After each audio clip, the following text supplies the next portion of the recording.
নমস্কার, দেখছেন কলকাতা টিভি, সঙ্গে রয়েছে অনন্যা। শুরু করছে সংবাদ সারাদিন। কালীগঞ্জ বিধানসভা উপনির্বাচনে তৃণমূলের প্রার্থী ঘোষণা। তৃণমূল কংগ্রেসের প্রার্থী হচ্ছেন আলিফা আহমেদ। 19শে জুন কালীগঞ্জে উপনির্বাচন রয়েছে, আর ইতিমধ্যেই প্রার্থী ঘোষণা করা হলো কালীগঞ্জ বিধানসভার উপনির্বাচন। 19শে জুন কালীগঞ্জে উপনির্বাচন। তৃণমূল কংগ্রেসের প্রার্থী হচ্ছেন আলিফা আহমেদ। তৃণমূল কংগ্রেসের প্রার্থীর নাম ঘোষণা করা হলো। উপনির্বাচন, তৃণমূল কংগ্রেসের প্রার্থী হচ্ছেন আলিফা আহমেদ। কালীগঞ্জ বিধানসভা উপনির্বাচনে তৃণমূলের প্রার্থী ঘোষণা। তৃণমূল কংগ্রেসের প্রার্থী হচ্ছেন আলিফা আহমেদ। 19শে জুন কালীগঞ্জে উপনির্বাচন।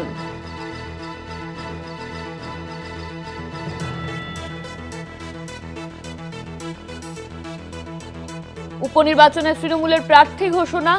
আলিফা আহমেদ হচ্ছেন প্রার্থী। আমাদের সঙ্গে ফোন লাইনে রয়েছেন আমাদের বিশেষ প্রতিনিধি দেবজ্যোতি ঘোষ। দেবজ্যোতি, 19শে জুন কালীগঞ্জে উপনির্বাচন আর তৃণমূলের প্রার্থী ঘোষণা করা হলো। অবশেষে তৃণমূল কংগ্রেসের পক্ষ থেকে কালীগঞ্জ বিধানসভার উপনির্বাচনের প্রার্থী ঘোষণা করা হয়েছে। নাসিরউদ্দিন আহমেদের কন্যা আলিফা আহমেদ, তিনি তৃণমূল কংগ্রেসের প্রার্থী হয়েছেন। ইতিমধ্যে তৃণমূল কংগ্রেস নেত্রী মমতা বন্দ্যোপাধ্যায় এবং অভিষেক বন্দ্যোপাধ্যায় দুজনের নামে সবুজ সংকেত দেন, এবং সেই মতোই কিন্তু প্রত্যাশা মতোই মমতা বন্দ্যোপাধ্যায় নাসিরউদ্দিন আহমেদের কন্যাকেই প্রার্থী করেছেন।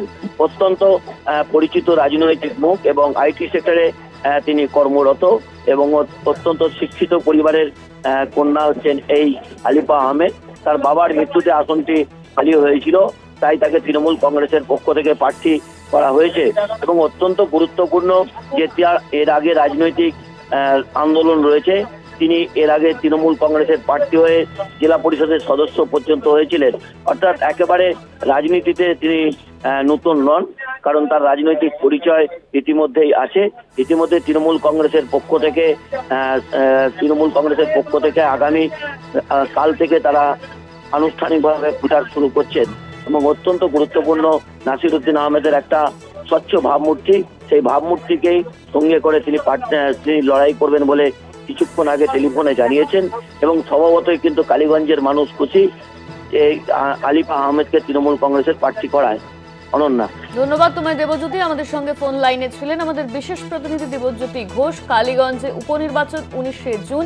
ইতিমধ্যে তৃণমূলের তরফে প্রার্থী ঘোষণা করা হয়। আলিফা আহমেদকে প্রার্থী করা হয়েছে তৃণমূলের তরফে। বিধায়ক নাসিরউদ্দিন আহমেদের প্রয়াণে কালীগঞ্জের এই সিটটি খালি হয়েছিল, আর তারপরই তার মেয়েকে এবারে তৃণমূলের তরফে উপনির্বাচনে তার নাম ঘোষণা করা হলো।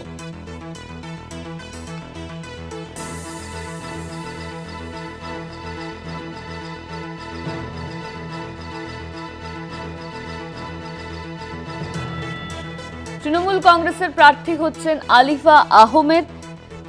বিধায়ক নাসিরউদ্দিন আহমেদের প্রয়াণে কালীগঞ্জ বিধানসভা আসনে উপনির্বাচন হবে, আর তার মেয়েকেই প্রার্থী করা হলো তৃণমূলের তরফে।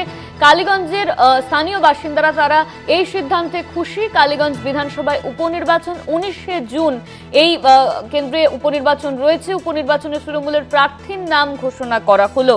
কালীগঞ্জে বিধায়ক নাসিরউদ্দিন আহমেদের প্রয়াণে এই জায়গাটি খালি হয়েছিল, আর তারপরই নাম ঘোষণা করা হলো তৃণমূলের তরফে। 19শে জুন কালীগঞ্জে উপনির্বাচন।